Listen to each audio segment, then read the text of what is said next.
I'm gonna call the agenda meeting to order. Lead us through, Richard. All right, we do have two public hearings tonight. Also, right time to be, that we're going through that. And we have to have those in. Friday, I think, one of them. So the first one is a submission of an application to the U.S. Department of Housing and Urban Development, Community Development Block Grant Disaster Recovery Program. And that money, if granted, would be used to restore the Black Mountain Center for the Arts. And that would include replacing the elevator, and there's a pretty significant number of projects on that field. Yes. So the first item would We're be doing the roof too. Yeah. man, you may want to touch on what some of the basics are, but Okay. it's pretty All right. Yeah. Well, let's do this first. Let's go ahead and just open up the public hearing. So Motion. Okay. What, is Matt gonna present first, or? Oh, that's right. Well, I mean, it's. You can kind of do this either way, because the only people who are here Or people involved. Okay. All right. All in favor? Aye. Aye. Anybody want to speak to the public? I mean, at the Okay. public hearing. only till after the public speak. Yeah. Okay. Not seeing anybody rushing up here. Do I hear a motion to close the public hearing on the block grant? Okay. Now, presentation from Matt Begley. Aye.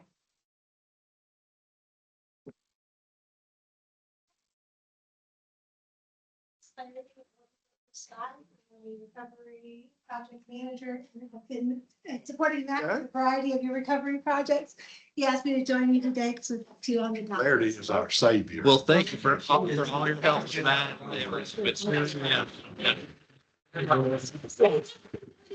We are trying to, we are working hard. Save the applause for when we get you all the money. But I that's, thought you'd been trying to help us before now. I have been here for a while. It's been a pleasure. It's been an honor. I Okay. enjoy your team tremendously. Yes, So, thank you. yes. Good. Yeah, so this is. So this is mainly just a comprehensive, holistic view of the Center for the Arts building. So it does include the elevator, as Richard said. It also includes some roof work, general work around preventing water intrusion, making sure that electrical components are elevated, et cetera. And then some site work around the building to prevent water intrusion to both the main building and the pottery studio behind it. So you have, I think I included in the packet the preliminary architecture report that the architects had developed. We're probably going to be going back to them and getting a revised version. But we had them sort of give us, based on what our initial comments were, an estimate for the total project costs is high, the high end of what the total project cost could be, so we could go ahead and start figuring out the application part. And that number, I believe, was 3.78 million. Yep. So again, that's the, highest number it could possibly be before they really dig into drilling down the specific costs. But we wanted to make sure that we, went ahead and got that to you guys so you could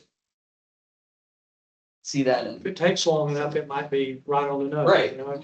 right, considering how much costs have increased in the past year, who knows? Yeah, I don't want to jinx it by saying the highest possible. Yeah, we'll go ahead, Yeah. knock on wood for that. Yeah. I guess, do you guys have any questions for us on just the grant application process, or? And just give us an overview about what, excuse me, timeframe. Yeah, so for this application to be really competitive, it's best for us to evaluate the income of the folks who participate in the art building. We can do it on this initial round of that closes here August 10th. However, we will be kind of hampered by the fact that the overall population in Black Mountain is above the poverty line. And so we're looking at whether it's possible to do an income study at the art center itself, because we believe that the participants may have an income level that's significantly different than the towns. So I'll be meeting with the arts team on Tuesday, probably of next week, Tuesday, Wednesday of next week, to determine whether we want to do it in this first round of funding or whether we want to give ourselves a slightly longer runway to do an actual income study on the participants. So income studies involved. Yeah, it's a opt-in option. It's where you poll your participants and they have an opportunity to provide income information or decline it. It's totally up to them. It's not mandatory. You can do it in a handwritten format, or, like just something they fill out and provide to you, or you can do it in electronic means. But sometimes that produces a pretty significantly different result. And particularly if we have folks who are older or folks who are artists, a lot of times that will be a different income ratio than what you'd have in your community at large.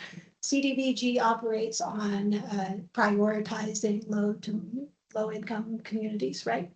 And because Black Mountain doesn't meet that criteria, if we apply in this first round, we are limited to about 25% of the overall pot, right? Versus if we were able to do an income study and show that the participants are lower income, then that can increase our competitiveness with this grant.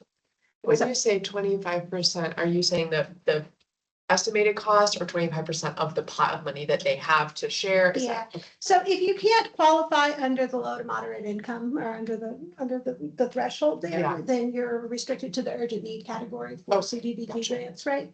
And that urgent need category is restricted to 25% of the overall funding, Thank right? So it's not us. It would still be the full grant amount, but it's just more competitive if you're able. Yeah, yeah, So good to know. that's what we'll be determining yesterday, and we'll come back. We wanted to go ahead and get this on the docket so that we could get it approved Sure. for, in time for the first round of Absolutely. application, should that be the most appropriate round. If it's So not, does the fact that we go ahead and we have a lot of retirees here, that should go ahead and speak to more of the moderate. Correct or not correct? But it would need to be restricted to the participants at the Arts Center, and that may give us that different result because of just what you're saying. Okay. The senior. And as they look at this, that box represents this income bit. Is that the most important box to be checked to begin with? It's definitely important for the competitiveness of the grant. But you're only the study is only going to apply to participants at the Art Center. So it's looking at a You probably get population. Pretty high response rate with that. If you could, you're looking at the population, and the population could either be considered the community, or it could be considered the folks who use the facility, right? And it can be looked at either way. So we'll make a decision on that in the next week and let you guys know which deadline we're going for sure. My guess is you're gonna be going with the community versus participants at the Art Center. And that's which deadline? The way, if we choose to not do an income study, right, and we choose to go the route of just using the income of the community here, Yeah. that would be the August 10th deadline. But if we were to do an income study, it might take a little bit of time. That would put us past that August 10th deadline. Right, and so there is 2 rounds of funding on all these CDBGs, and that's kind of important for us to know. And it's, they send it in phases for this exact reason. It may take a little bit to get prepped to be able to have a competitive application. So I'm assuming that my colleagues here are going to move this forward. Do you just need a motion of approval? We don't need to get into the timeframes in this, that, and the other. Not right. I would make a motion to approve Thank you. the submission of the application of the HUD CDBG-DR grant as presented and recommended. Discussion. Another question would be, and this is just a broad CDBG because they used to work on affordable housing in Asheville. So if we have not received any CDBG grants, does that put us in a more favorable light, or is this completely a whole new category, and then therefore doesn't matter how much that you receive, whether it's for housing or for anything?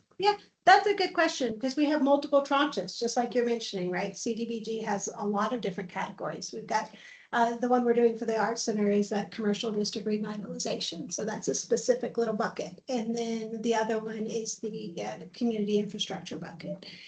There is not any kind of real correlation between your previous applications and your eligibility. It's graded based on the quality of the application itself and how well it aligns with the funding guidelines. Okay. But we are going after as much as we can on that, for sure. Well, I appreciate all the collaboration happening to make this Oh, happy to be possible, and we'll keep our fingers crossed. All in favor? Aye. Okay, thank you. Appreciate it. The second public hearing is regarding a sub-application to FEMA Building Resilient Infrastructure and Communities Grant Program, which they call BRIC. And this one would be, in the event you decide to move forward with the construction of a new public safety building, there is a potential this grant could possibly pay for the whole thing. We're trying to uncover, every source of funding we can find, so. Well, anyway, I'm gonna go ahead and call for a motion to open the public hearing. So moved. All in favor? Aye. Anybody wish to speak? Motion to close the public hearing. So moved. All in favor? Aye. Okay, Matt. Yeah, so, this one, there is a matching component to this one of 25%. The BRIC process as a whole takes a little bit of time. It's kind of notorious in that respect, so we don't imagine that this would have to be drilled down specific sources and percentages of that allocation, even this fiscal year, most likely. But this one does have that matching component, which can be from the state or the local level. So we're looking at various opportunities to partner with the state to figure out ways that, we are not solely covering that cost share burden. This one, Can I give them an orientation to kind of what BRIC is? So we've been talking about a lot of recovery grants, and I know you guys our mind is in that phase. Our public safety building is in a unique situation because it was impacted during Helene. We have very clear Helene impacts to that building that have caused us. I have to stop you right there and question that. Yeah. What? I mean, I just Kind of a big question, right? see that, I mean, that building has been impacted because of the way that it was built, where it was built 60-some years ago. So You're it right. was built on a swampy land. Yeah. Not unlike Charleston, South Carolina, or Savannah, Georgia, or any other area. Yeah. So. And so then how in the world can we justify? Because, I mean, I would have a hard time right now, unless you can convince me, to sign this resolution. So Mayor, that's why I wanted to talk about it, right? Like that is, you're completely correct. So to his perspective, what he's saying is, we know that this building was built on a pre-existing hazard, right? It's been there for the lifetime of the building. We're very well aware of that. What we have identified, our engineers have identified, is there's an underground stream that runs under that building, right? And that building is fed, or that stream is fed by a 19-acre impermeable drainage basin, right? It is poorly situated. Like, that is the actual reality of that building. And we have noticed the impacts of that deterioration over the lifetime of the building. Completely accurate.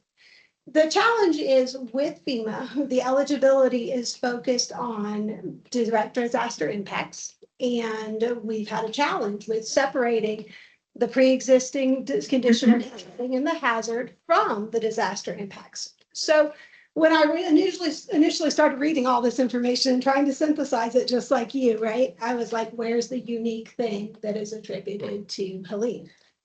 Out of everything that we can understand, it has to do with that underwater stream and the influx of water that impacted that stream, continuing to erode those bearing soils more than they had been previously, and impacts to the pipe that goes under the building. That's what, only the pipe is the only thing that we're asking for FEMA's assistance with, because we don't feel. And this is a decision that I made in conjunction with your team and talking to them and the engineers, that the rest of it, we understand that's some degradation to the building that's happened over the lifetime, right? However, that pipe, to our understanding, was functioning pre-Helene, not functioning after Helene. That's all we're appealing with FEMA. We are not asking FEMA PA, which is the disaster recovery, to cover our new building, because that's not fair and that's not right. We knew our building was declining and had some existing condition. That's completely fair. So we have scaled back our ask with FEMA to 312,000 for the appeal, which is just the pipe. Right? That's what we're asking from FEMA PA because we're saying this is disaster specific. But this grant, this BRIC grant, is a hazard mitigation grant. It is not a disaster recovery grant. Hazard mitigation is, this is a geological hazard, this is a flooding hazard that keeps hurting this building. Help us prevent this from continuing to happen. That's the words, right? So it's a totally different framing. And I want to be clear, we are not asking for that whole building replacement under a recovery program because it's not the right category, right? We are asking for, to be very clear, the relocation of that facility from a site that is not a good place to have a critical facility to a site that is a better place to have a physical facility. And we are not claiming disaster damage as the purpose for that. We are saying this is a hazardous location. It's been hazardous, right? And BRIC is designed to support, I wrote it down. We've got it's reduce risk from natural hazards, modernize and upgrade infrastructure, and to facilitate shovel-ready projects. I want to thank your entire team for the work that has gone on before they even knew there was a BRIC grant that would allow us to prep for this, because I cannot apply for this grant if I do not have drawings. I cannot apply to this grant if your planning and zoning team in 2019 had not done what they needed to do to get the code ready. I could not have done it for a lot of different reasons, and our team has done a good job of prepping to get us to be able to do that, right? So we're positioned to be able to apply for this grant. It is a mitigation, not a recovery grant. And it's one of the few pots that has the amount of money that we need in it that would meet this need for the community.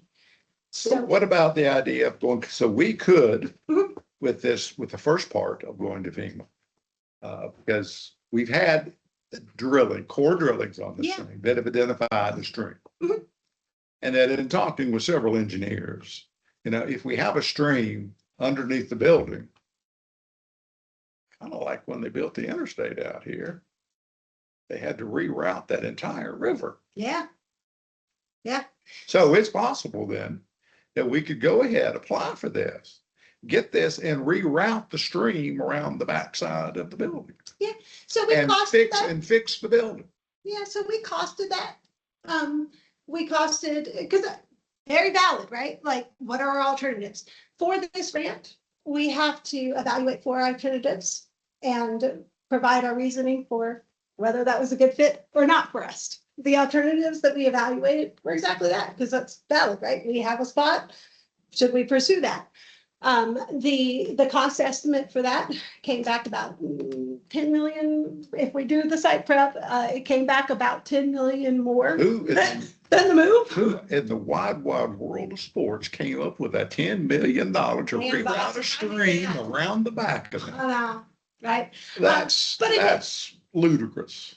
So That option's tearing down the existing building, fixing the site and building a new Oh, on the okay. existing. Well, site. then that's a whole different thing. I'm talking about And your third option routing is the to actually try and fix the existing building. I think that cost estimate was yeah, $2+ million. so because I am not an engineer, I wish I was, because I'd be in a better line of work sometimes. But I'm not an engineer. I have to rely on what they tell me. We ran those options past our engineers, right? And what they told us was, first of all, that a portion of the repairs would need to be done on adjacent land that we don't own, which would be a problem. And that it could be cost prohibitive, and maybe not even resolve it. The way this grant works is you have to plug all this data in and you have to evaluate all those things. And I have to prove that it is the most cost effective way of doing it. I mean, generally, that's part of the grant application. And I feel like if we prove it to the FEMA folks whose job it is to evaluate it, and I'm going off of the information that the engineers are providing, then this does seem to be the most viable path forward. Does that mean we will get it? It does not. It means that I think we should complete the application. And if the application gets awarded, which there's no guarantee of that, we have another reconvene And we discuss as a team whether we want to accept that and whether that's the route that we want to. We are at the application stage, guys. What engineers did you use? We used two, and yeah, we've used two. Your same engineers, McGill and, Mostly. Mostly. Oh, man, Mosley. Yeah. Jeez. But still, you gotta keep in mind, all we're trying to do is to. This is Getting options, just getting options, yes. And I'm okay with an option. I'm bringing all this out of here because I think this needs to be aired out. I think it does too as well. And that's why I came today, because I believe this needs to be something we all talk about and we have a transparent conversation about, right? we're getting this started. It'll come back and we still have an opportunity. Yep. Yeah. And make a motion to authorize the town staff to submit an application for the FEMA BRIC grant program for replacement of public safety facility. And So I make that motion. All right, discussion. One of the things you've got on here, and it says the BRIC program requires state and local matching funds, 25% does. of the total project, estimated to be $5 million. Yes. That would mean that the project is valued at 20 million. Yeah. That is correct. Caught you to be- And this conceptual narrative of the town of Black Mountain Public Safety Building is 42 million. Yeah. Yes. You ask such good questions. You're paying attention. So here's the answer to that. We saw that 40 million. That 40 million was developed off of a survey that was done with your police and your fire, where they asked them, if we could give you everything you want, what would it be? Unfortunately, that was somewhat the wrong question because we are limited by the available funding. It's, Sure. it's not a wish list. It's Yeah. what's our bare minimum? So I saw that, Matt saw that, he saw that. We went back to our engineers and we said, where did we get to here? Yeah, we said, hell no. We said, hell no.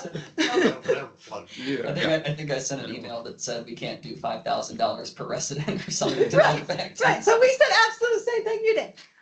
Our engineers had misunderstood our position and our ask, right? And so we wrapped them back.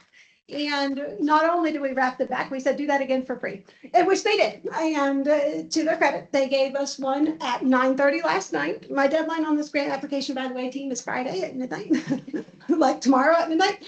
And they came back with one that's currently at 21 million. I've asked them to bring it to 20 million. That is as high as we can possibly go. They will produce that here very shortly, I believe.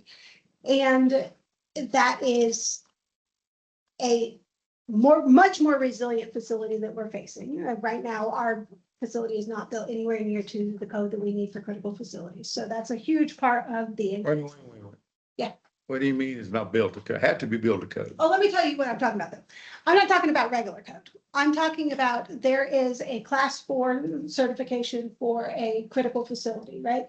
It is basically almost double what you would expect for a home, right? It's a very resilient building that is stronger, that is better for shear, that is better for loads, that is better for wildfire. There's like special cladding that goes on the walls. And these are the expectations for a modern public safety building. I mean, we're not building a regular building. We are building a public safety building, and there's a reason for these things. So understand it's not apples to oranges, right? We're not doing a building, we're doing a public safety building. So it has different requirements. And that's necessary for this grant. They're going to expect to see it. They don't want you to build a regular building. So that's part of the equation for why it's so expensive, right? But we did wrap it back to a much more realistic footprint. They have room to expand. Part of that match, I want to be clear, is we have had 14.75 acres donated from the state. And that counts as a good portion of our in-kind, right? We can use that as match. That is donated by the state. The reason we did not give you detailed numbers is because we are still trying to get the valuation on that land because we're doing a mad scramble. If anybody knows any realtors. Do we have all 14 acres or is there some of it that's still under environmental review? No, so answer that. It's 2 parcels. One of them is 4.75, the other one's like 10.2 or something like that, right? We did a environmental site assessment. That environmental site assessment came back. It's a viable building location, which we were delighted because they don't always, especially if it's federally funded, right? That's all 14. Yes, they evaluated the whole thing. They focused their investigation on the estimated footprint of the property, Yeah. obviously, or the build, right? But they did evaluate the whole property. So again, without that ESA, I can't even submit this application. Kudos to your team for getting it. That's great. That was a go. That was a go on your ESA. The restriction to that parcel that you had asked about is that parcel in perpetuity, there's the word, needs to be used by our public safety team. And they have some really good plans for future things they could possibly do there, but that is the restriction. It's not the I enforcement. knew there was some. You're right. There is a restriction, but it's that it has to be used for public safety building, and it also has to, for public safety purposes, and it has to be shared with other partners. And it could be used for public safety. It can be used for Doesn't have to be public safety building. No, It has to be public safety so that there's a chance that we could get the grant for a public safety building Yep. and not build it at that site, because that site is to me, an incredibly far out site, yeah, especially if you're trying to service the east side of town and you're already, 2 miles out. so I've got some But that's my ideas. question. Yeah, It's okay to be using some of this site for public safety. But it doesn't have to be built there if the board had eventually decided we get a grant and do some stuff. Public safety building, if provided we had other land that we came about, could be substituted for that land. gotcha. I want to make sure I'm answering the question correctly, so I'm gonna try a couple things. One, the grant application specifies this land as part of the match, and this is the location. So this specific grant that I'm going for, that you have a chance to change your mind, not accept and not proceed with later on, should you want to. This specific grant application is tied to that location, right? As for other locations and other public safety opportunities, I think there's a lot of opportunity in this town with various funding to operationalize other locations to continue that continuity of services. And I think you're right to want to do that, right? There should still be a downtown function. I agree. This is about a mile and a half.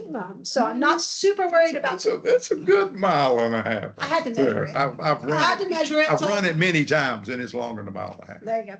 So it is a little bit there. So I do have we had a conversation today about ways to continue to operationalize the location that you have here, because this is a spot you have in downtown. I don't want to waste this spot. It's a good spot. We just need to do something different with it, right?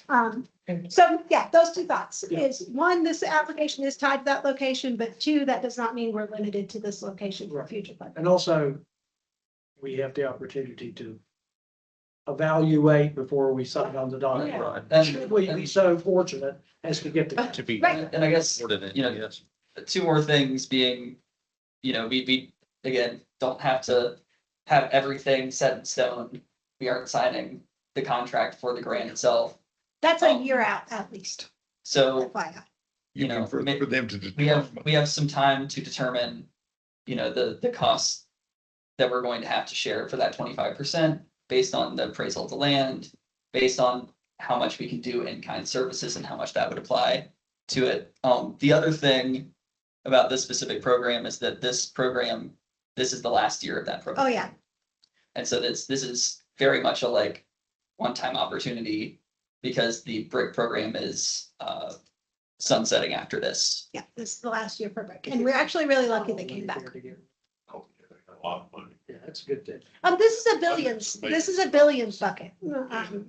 This is a national program and it's billions. And I don't know of anything else that does $20 million projects for this kind of construction. I know of $5 million buckets and we will continue to go after that, but this is the only one I know that does. Thanks to you and our staff too for Absolutely. hustling on it. Thank you when it comes in fast. I hope it does.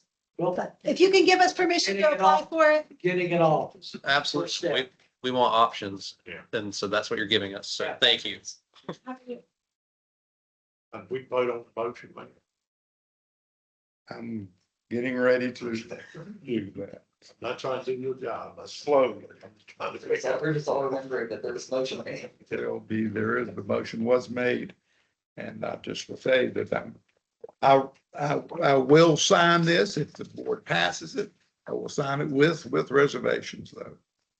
All in favor? Uh, All right, thank you. Thank you. Okay, now getting back to where we thought we were gonna be here for tonight. Thank you for coming out tonight.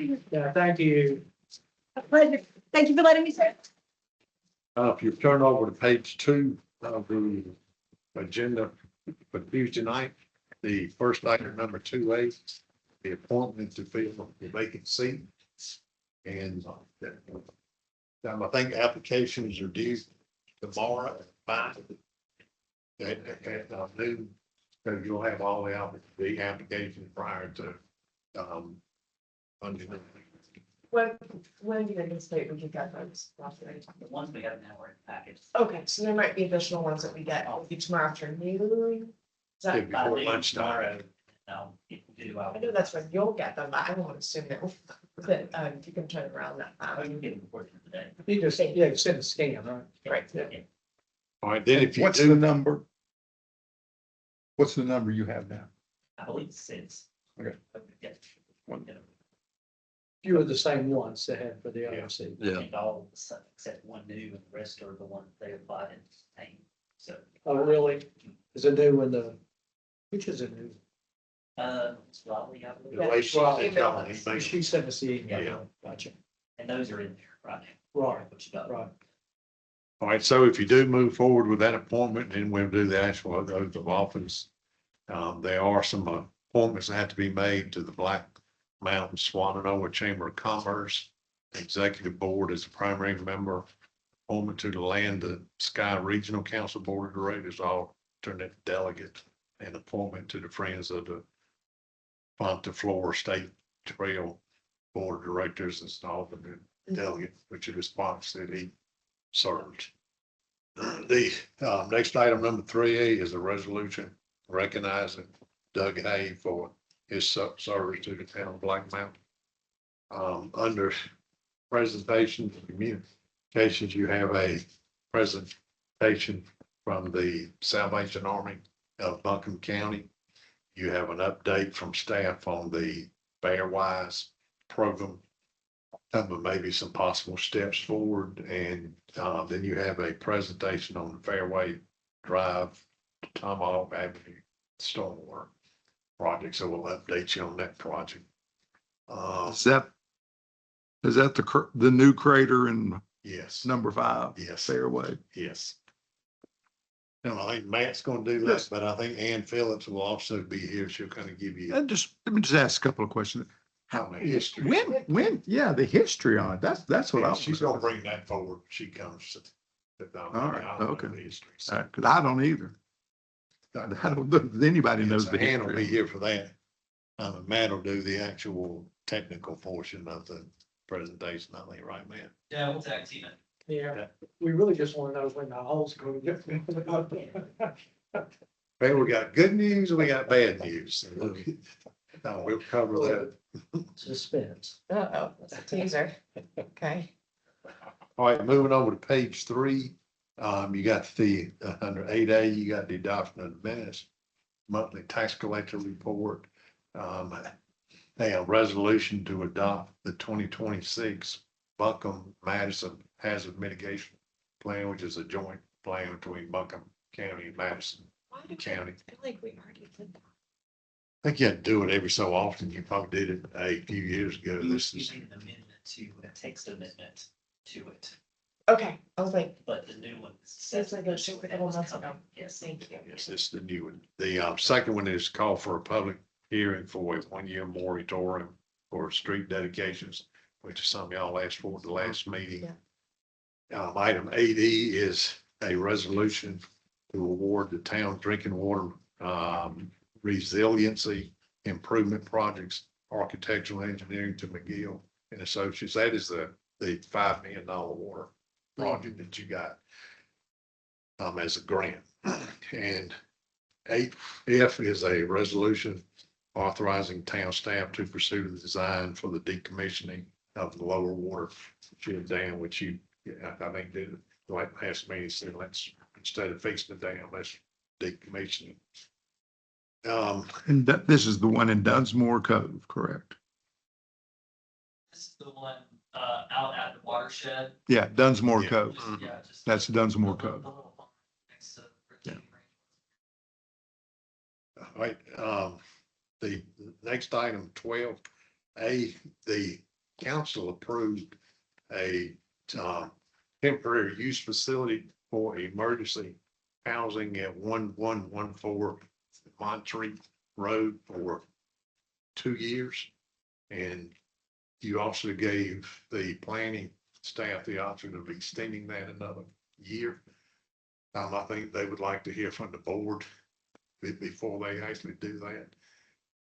I think this project has turned out to be significantly larger than maybe you first heard about. They are currently housing dozens of people every week. That are actually coming in, doing work in the area, then they're leaving, then a completely new group that comes in.